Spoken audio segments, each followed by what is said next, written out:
Share बाजार के निवेशकों के लिए सेबी ने कई नियमों में बदलाव किए हैं।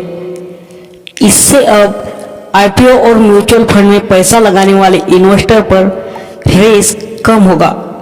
सेबी ने आईपीओ के एंकर निवेशकों की निकासी सीमा समय तय करने के साथ जुटाए फंड के सही इस्तेमाल के लिए नियम बनाया है।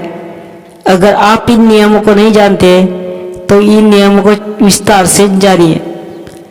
भारतीय प्रतिभूति एवं विनिमय सेबी ने आईपीओ के लिए सबसे जरूरी माने जाने वाले एंकर निवेशकों की लॉक इन अवधि 30 दिन से बढ़ाकर 90 दिन कर दिया है, जबकि उनकी विड्रॉल की सीमा 25% तय कर दी गई है।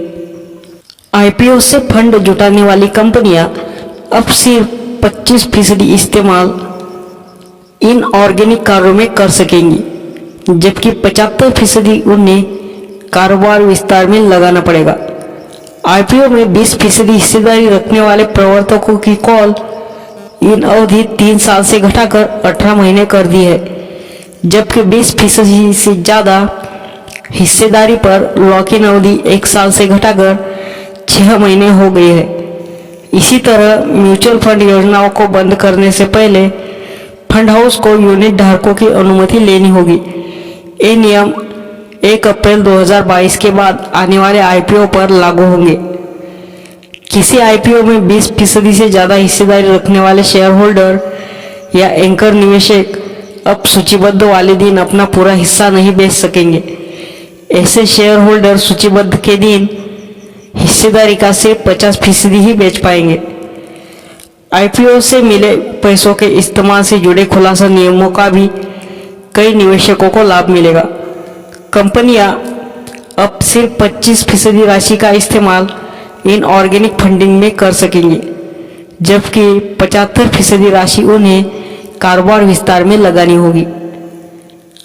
आईपीओ के मूल्य बैंड के नियमों के बदलाव करते हुए इसका दायरा बढ़ा दिया है। अब किसी आईपीओ का फ्लोर प्राइस यानी कि आधार मूल्य और अपर प्राइस के बीच अंतर कम से कम 105% रहेगा। फंड हाउस अब किसी म्यूचुअल फंड योजना को बंद करना चाहते हैं तो उन्हें पहले यूनिट धारकों से इजाज़त लेनी होगी। फंड हाउस को 2023-24 से भारतीय अकाउंटिंग मानक का पालन करना होगा, जिसमें किसी योजना को बंद करने के लिए निवेशकों से वोटिंग कराई जाएगी। एक यूनिट पर एक वोट होगा, जिसका खुलासा 45 दिनों के भीतर करना होगा। अगर निवेशकों ने योजना बंद करने के खिलाफ वोट किया तो उसे दोबारा शुरू करना होगा और निवेशक उस योजना से अपना पैसा निकाल सकेंगे।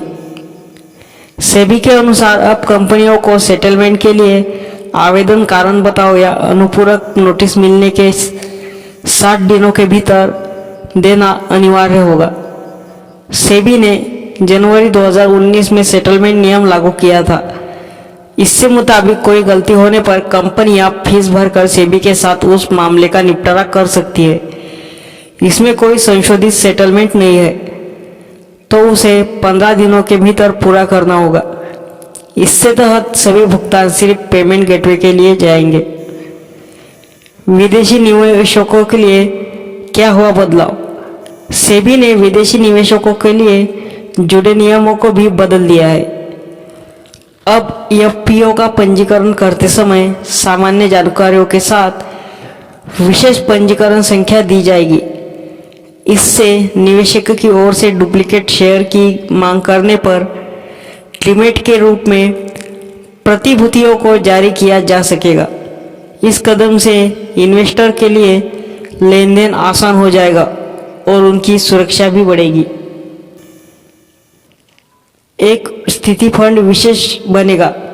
इसका कारण है कि इस बैठक में यह भी फैसला लिया गया है कि जोखिम वाली संपत्तियों में पैसे लगाने के इच्छुक निवेशकों के लिए सेबी विशेष स्थिति फंड SSF लाएगा।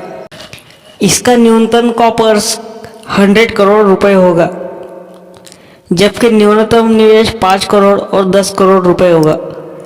SSF के वैकल्पिक निवेश फंड AIF की ही एक कैटेगरी के रूप में उतारा जाएगा।